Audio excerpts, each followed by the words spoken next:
Hello guys, मेरा नाम सुनील है और रात के 12:30 बज रहे हैं और हम लोग यहाँ मुखर्जी नगर में प्रोटेस्ट कर रहे हैं।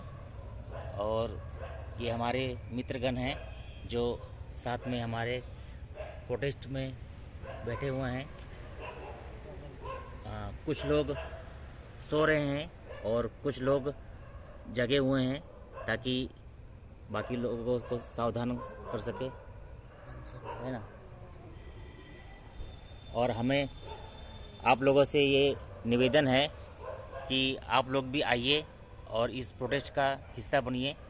देखिए, हम लोग रात में 12:30 बजे मुखर्जी नगर में इतनी रात में जाग रहे हैं और प्रोटेस्ट कर रहे हैं।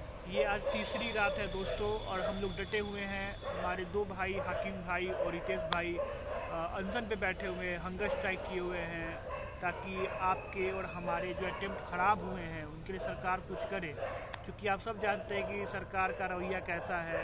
सरकार कोर्ट गए, हम लोग सुप्रीम कोर्ट ने भी बोला, हमारे हक में बोला कि रिमांड क्यों रखिए, बट सरकार मानने को तैयार नहीं है। इसलिए हम लोग अनशन पे बैठे हुए हैं और तब तक डटे रहेंगे जब तक हमें सरकार की तरफ से कुछ ठोस चीज़ें नहीं सामने आती है। और हम आशा करते हैं कि आप लोग भी आए, आप लोग को आए, हमारा साथ दे और मिल के हम लोग लड़े और जीते। हम लोग जब यूपीएससी का ये 2020 से 2021 में अटेम्प्ट दे रहे थे, अपना देने का समय आया तो कोरोना के कारण अपने आप को अपने परिवार में बहुत लोगों को कोरोना हो गया, बहुत लोग एक्सपायर कर गए परिवार में। और उससे मानसिक रूप से, शारीरिक रूप से, आर्थिक रूप से इतना परेशान हो गए कि हम अपना अटेम्प्ट ठीक से दे नहीं पाए। हम उसी में उलझे हुए रह गए। कोरोना का ऐसा ये हो गया, हम लोग को रूम खाली करके घर जाना पड़ा। ये तो हम लोग अटेम्प्ट दे नहीं पाए। इसलिए सरकार से हम लोग अनुरोध करते हैं, मांग करते हैं कि हमारी मांग सुनी जाए और ये 2 साल एज रिलैक्सेशन के साथ हम लोग को एक कंपनसेटरी अटेम्प्ट दिया जाए, जिससे कि हम लोग अच्छे से ये अपना अटेम्प्ट यूपीएससी का दे सकें और एक अच्छे प्रशासक बन सके। हम लोग दूसरे एग्जाम में भी जा सकते हैं, लेकिन जब हम यूपीएससी करने की ये कुव्वत रखते हैं तो फिर दूसरे एग्जाम में जाने के लिए क्यों मजबूर। ठीक है सर, देखिए इस तरह से हम लोग प्रोटेस्ट कर रहे हैं। बोलिए सर। आज आंदोलन का तीसरा दिन है और आप देख और ये तीसरी रात हम लोग पेड़ के नीचे अभी सो रहे हैं और आप देख सकते हैं। तो आप देख सकते हैं कि कैसे हम लोग यहाँ पे संघर्ष कर रहे हैं रात में।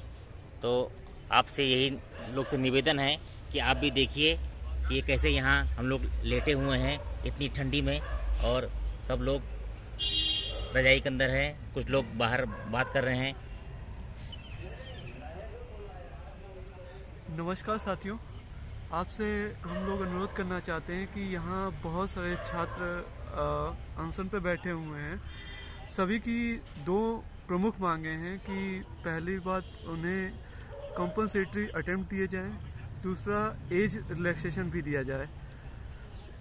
तीसरी बात ये है कि यूपीएससी में पारदर्शिता नहीं है कई जगह, तो उसके लिए भी सरकार कुछ करे।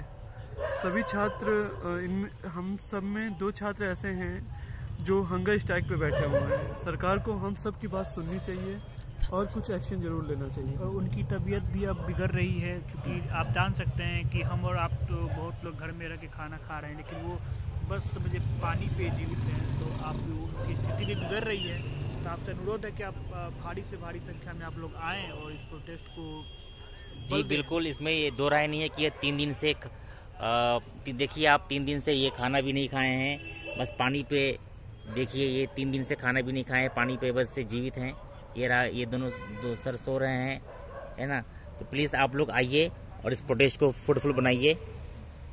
ये हमारे आप सबसे निवेदन है। हाँ। और हमने साथियों गौर भी किया कि कोरोना के दौरान सरकार ने जितने भी अलग अलग समुदाय जैसे कि व्यापारी वर्ग है उनके लिए पैकेज की घोषणा की, अलग अलग कर्मचारियों के लिए भी उन्होंने घोषणा की। लेकिन वो छात्रों का जो इस देश की एक 60% आबादी है, उनके मुद्दों पे वो गौर नहीं कर रही है। यहाँ पे सिर्फ यूपीएससी के अटेम्प्ट की बात भी नहीं है, ये और भी एग्जामिनेशंस में जो लोग नहीं शरीक हो पाए, उन सब का एक सामूहिक मुद्दा है। और जी। ये बेरोजगारी के बारे में आप सभी पूरी तरीके से परिचित हैं, और जिस तरीके से एग्ज़ाम्स भी सही से नहीं लिए जा रहे हैं, अपने बार पेपर लीक का भी है। तो ये बहुत सारी चीज़ें एक साथ सामूहिक इन बातों पे हम लोग बात करना चाहते हैं। तो कम से कम सबसे पहली चीज़ तो ये है कि सारे साथी जो भी हैं सब सामूहिक तौर पे समर्थन करें।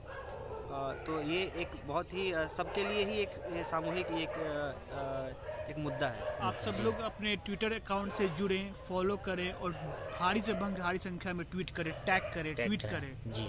ट्विटर का आप लोगों को पता ही है, आप लोग सब उसे प्रचार करें उससे, ताकि हमारी बातें ऊपर तक पहुंचे। ठीक है, ओके, थैंक यू। साथियों, फिर मुलाकात होगी आपसे। इधर बात जय हिंद।